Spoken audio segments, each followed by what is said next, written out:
Folks, I have the pleasure now of introducing our next speaker. This is going to be fireside chat style, and you will have an opportunity here to submit questions as well. And we got a good half hour to talk, so a chance to go in deep. Michael Lumpkin is the Special Envoy and Coordinator for the Global Engagement Center.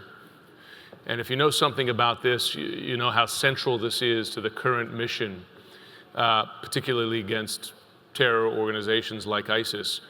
But the idea to coordinate and think strategically about messaging against these groups, countering violent extremism.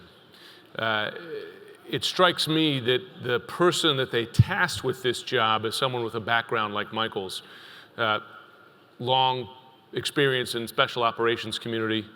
He himself was a Navy SEAL, but prior to this job, he was Assistant Secretary of Defense for Special Ops and Low Intensity Conflict. And it just speaks to the integration of these missions today, in my mind. And if I could just speak of his service for a moment too, because that speaks to the background he brings to the job. Navy SEAL for 20 years from '86 to 2007.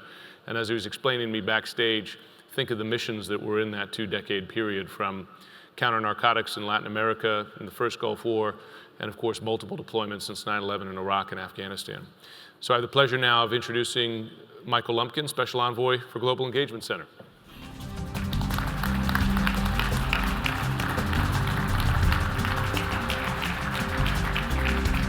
Good to see you. Good to see you, Jim. So, you got a lot going on. Yeah, we do.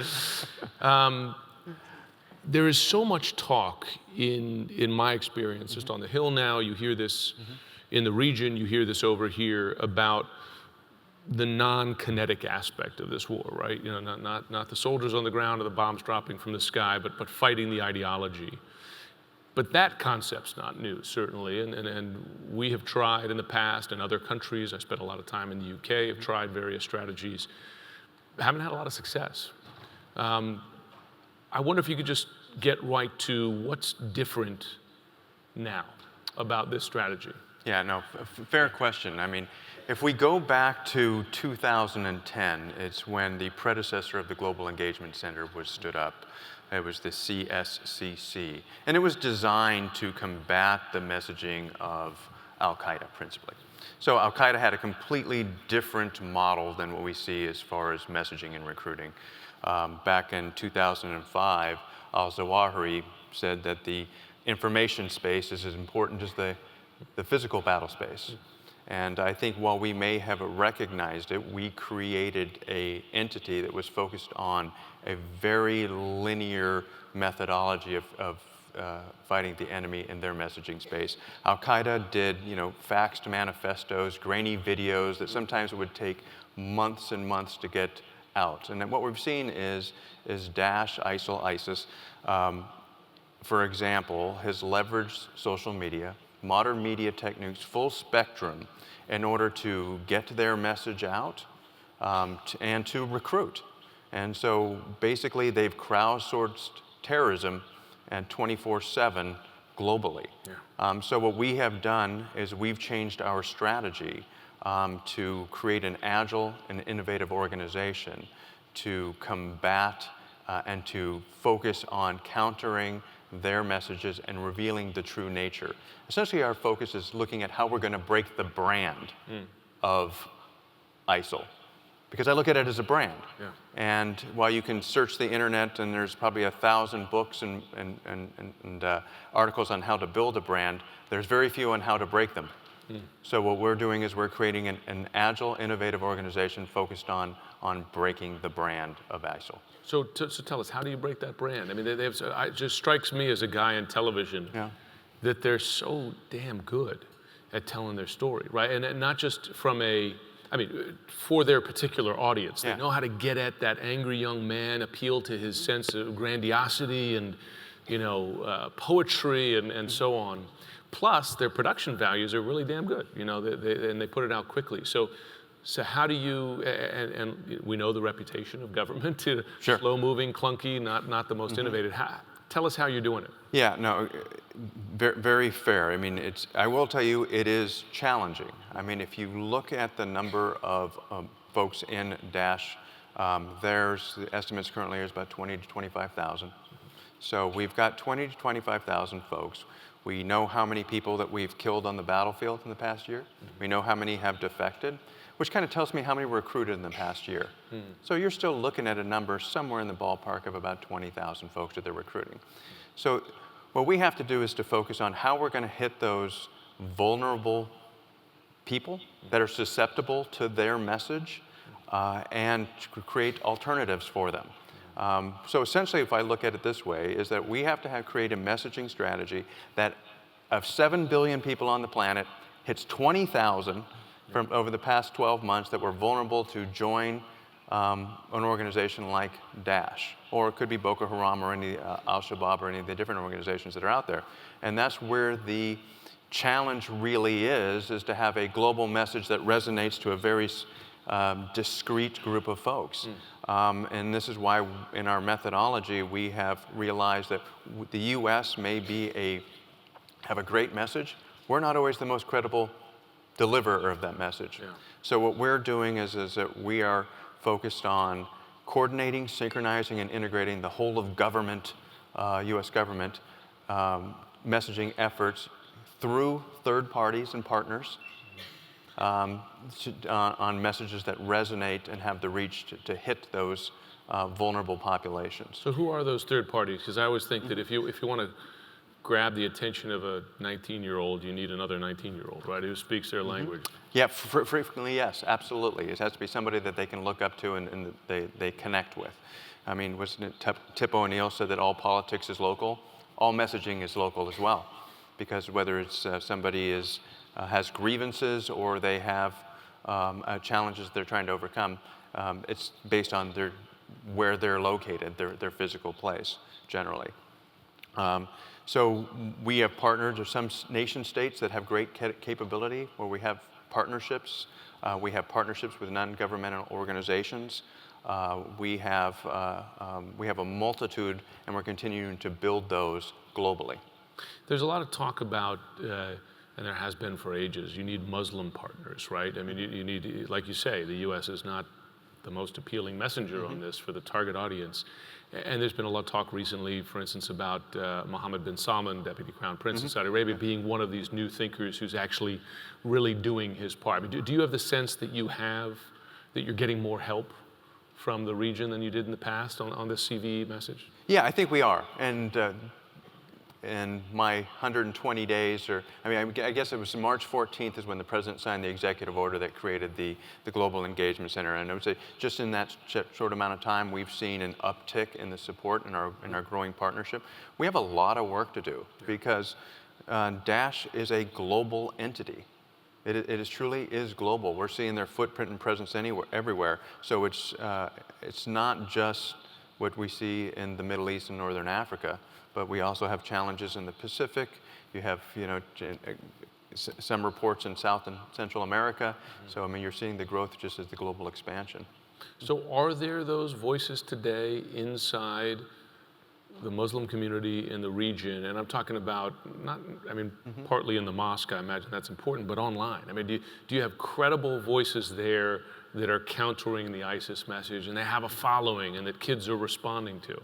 Yeah, I think we see that we have the number, we have the volume of, as far as the number of people of credible voices. In fact, a RAND study that was done in January showed that we have about a 5-to-1 increase, or not increase, superiority rather, in credible voices. However, the volume of messaging isn't out there. So what we're having to work is to make sure that volume of messaging is out there to influence those vulnerable populations.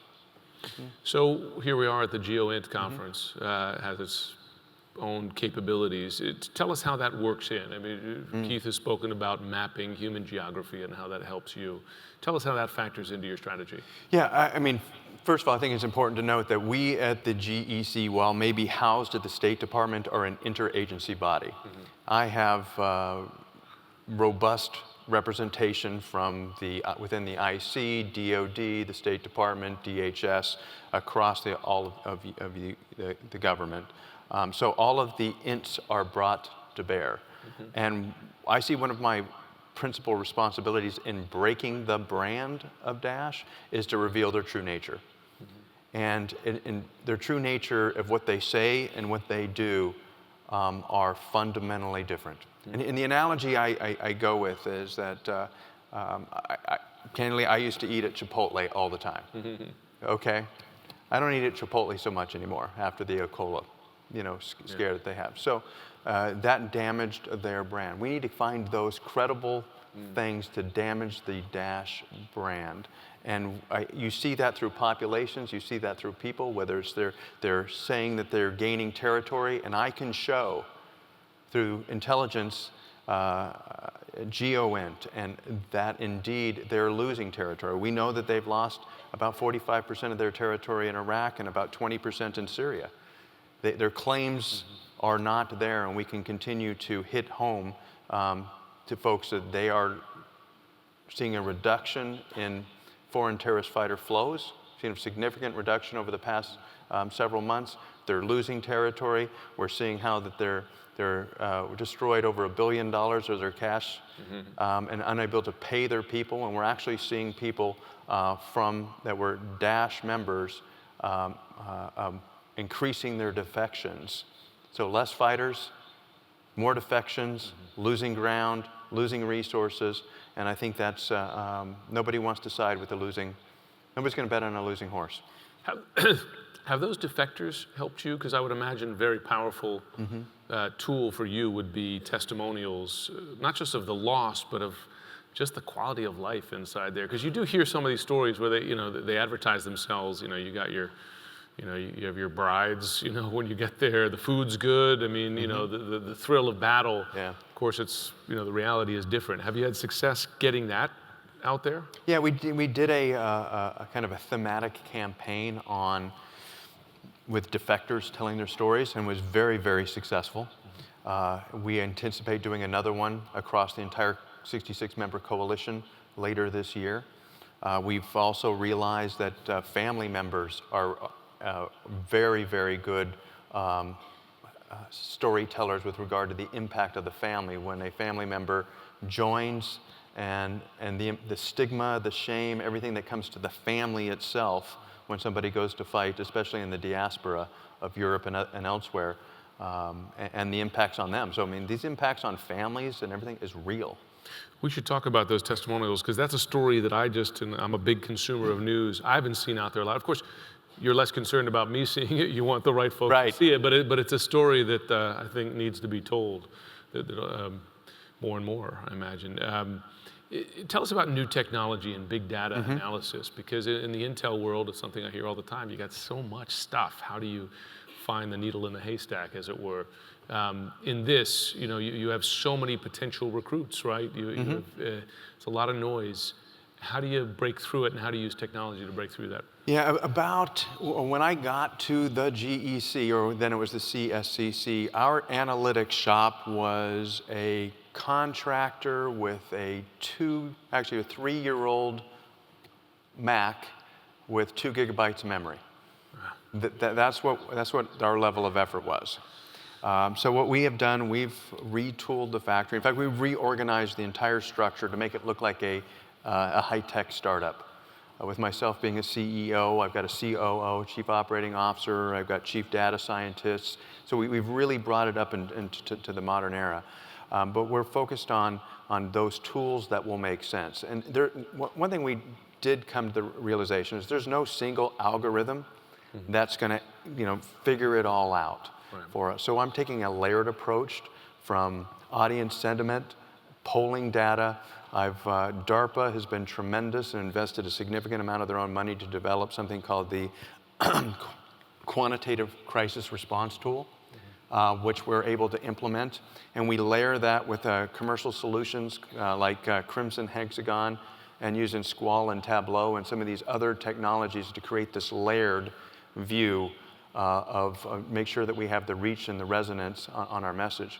One of our biggest challenges is which I fully respect the 1974 Privacy Act, but we all know the World Wide Web is the worldwide.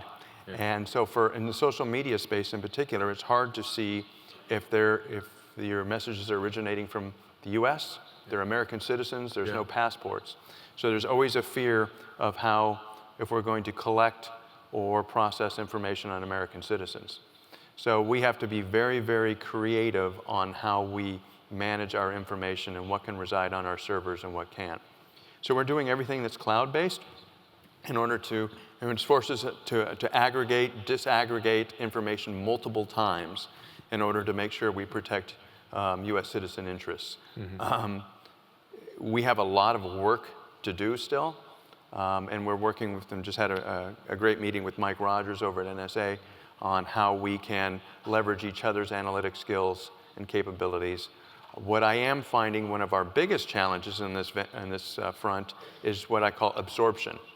This is us being able to absorb technology within the US government in order to keep our networks safe.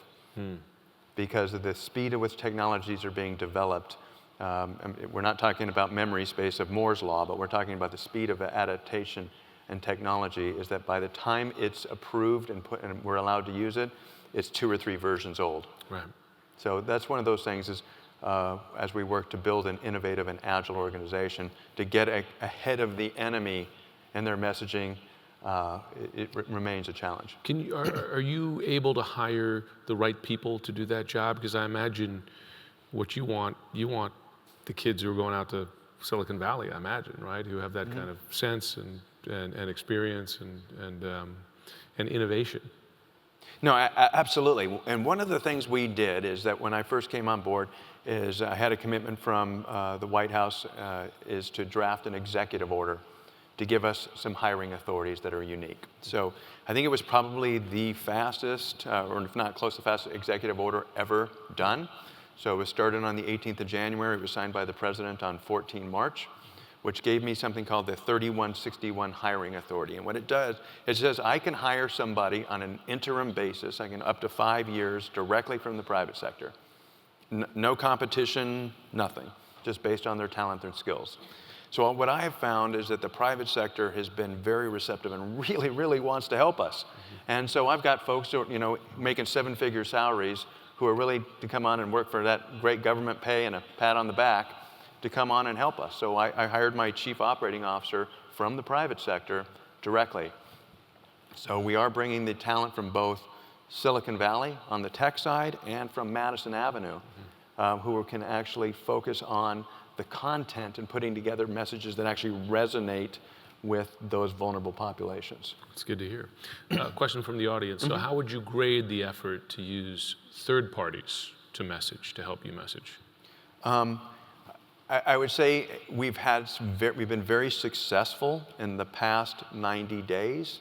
Before that, it was a little more cumbersome. I think it's because we focused on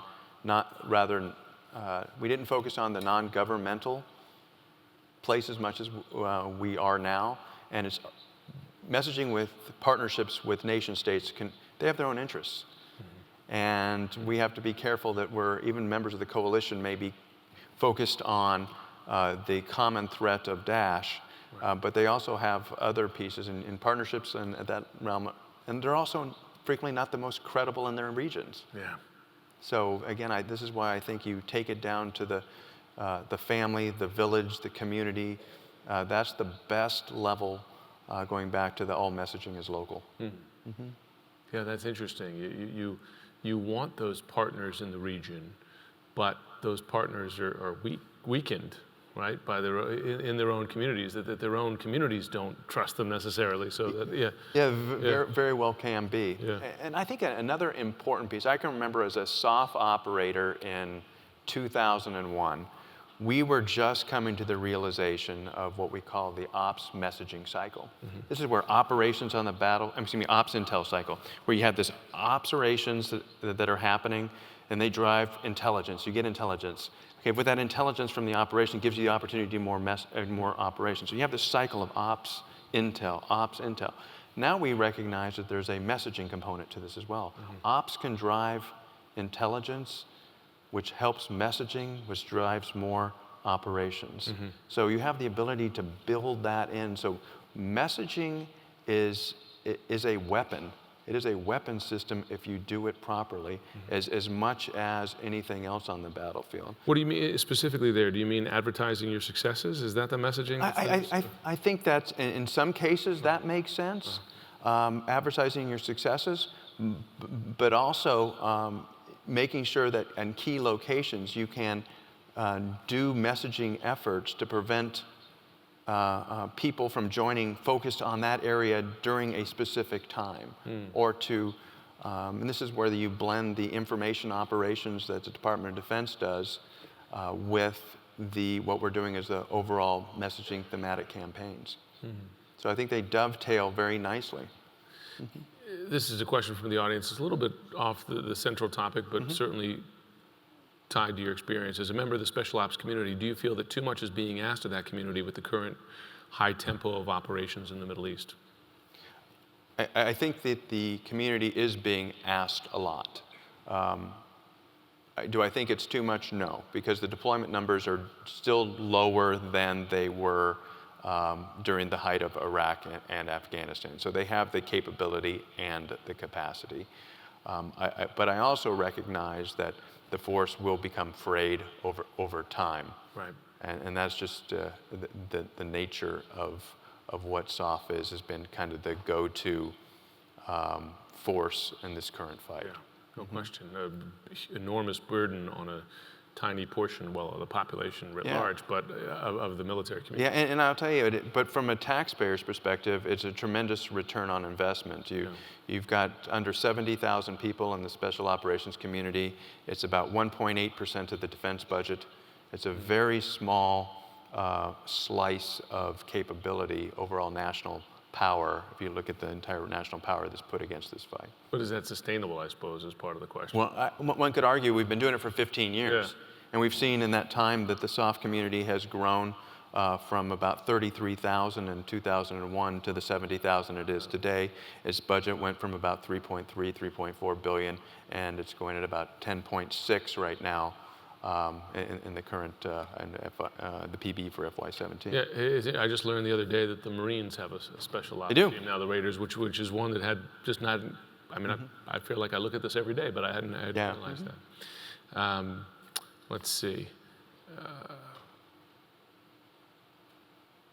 What are the characteristics of ISIL-Daesh recruit candidates?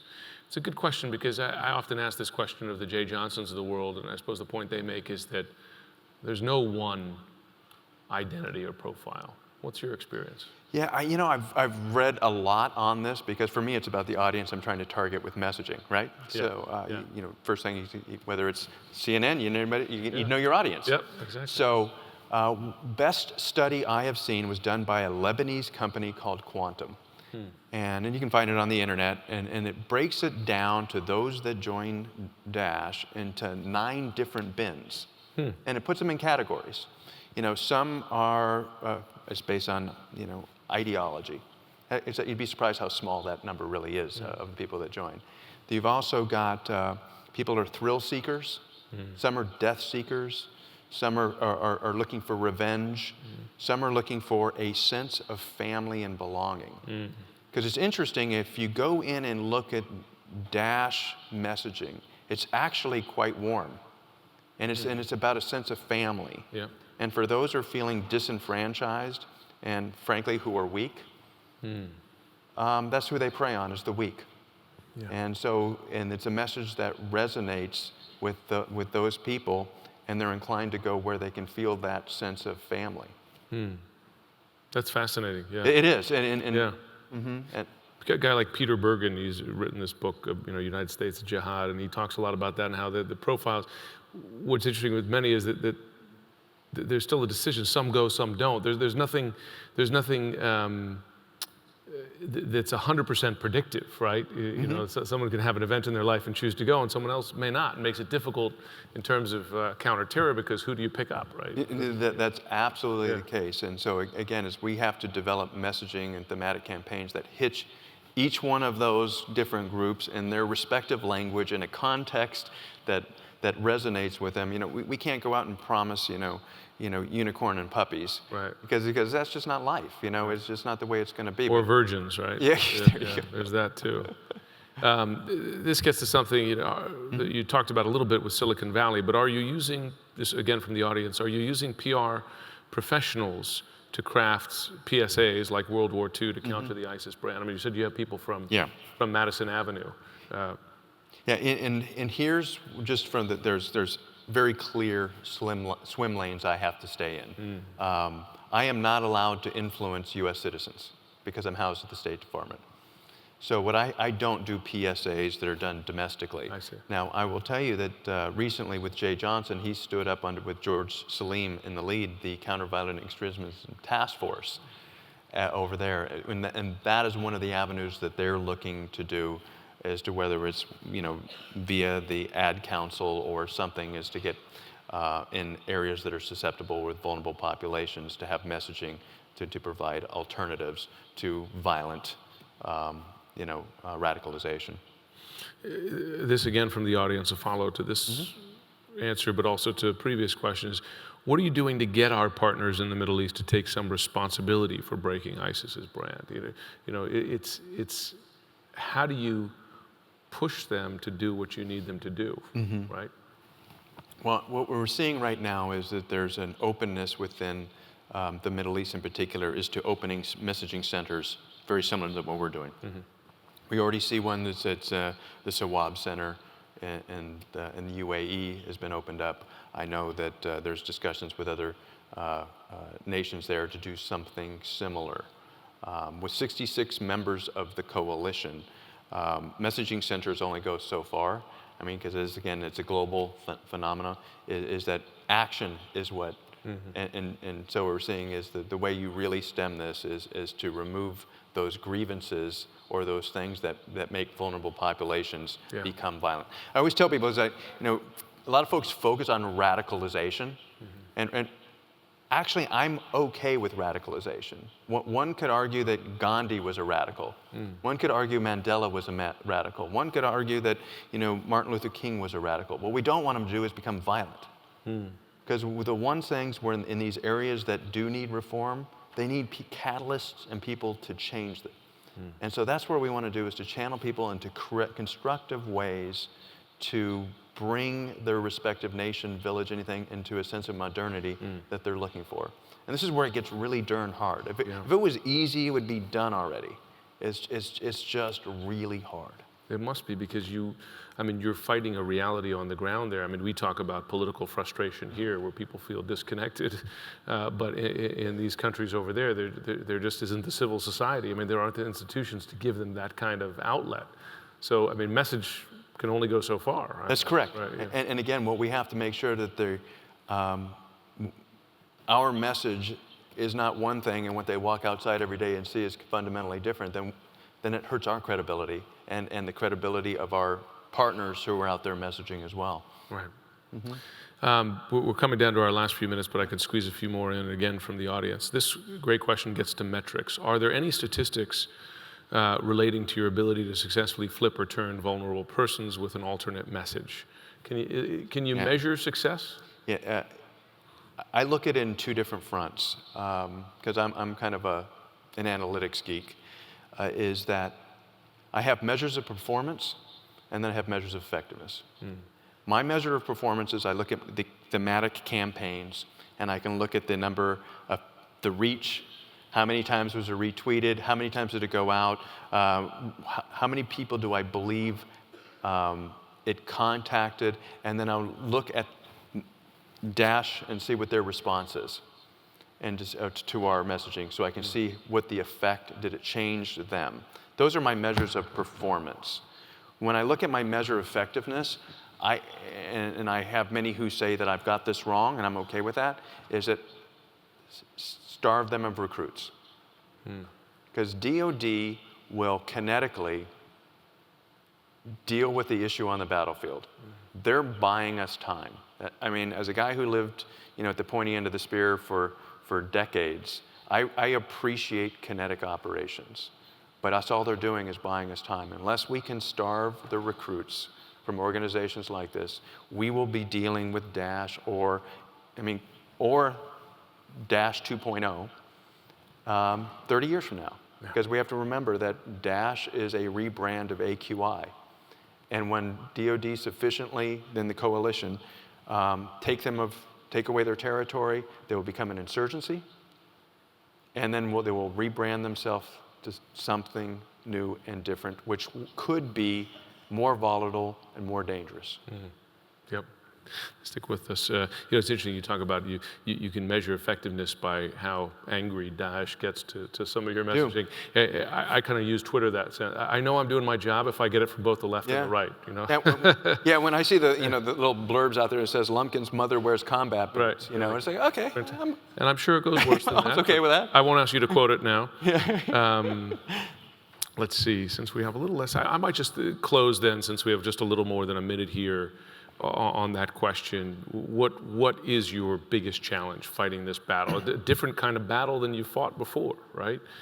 You dropped out of helicopters, right, to knock out the bad guys. Now you're doing it via social media. I think the biggest challenge, and I say it affectionately, is that we're facing using the 19th century bureaucracy, using 20th century tools against a 21st century adversary. Yeah.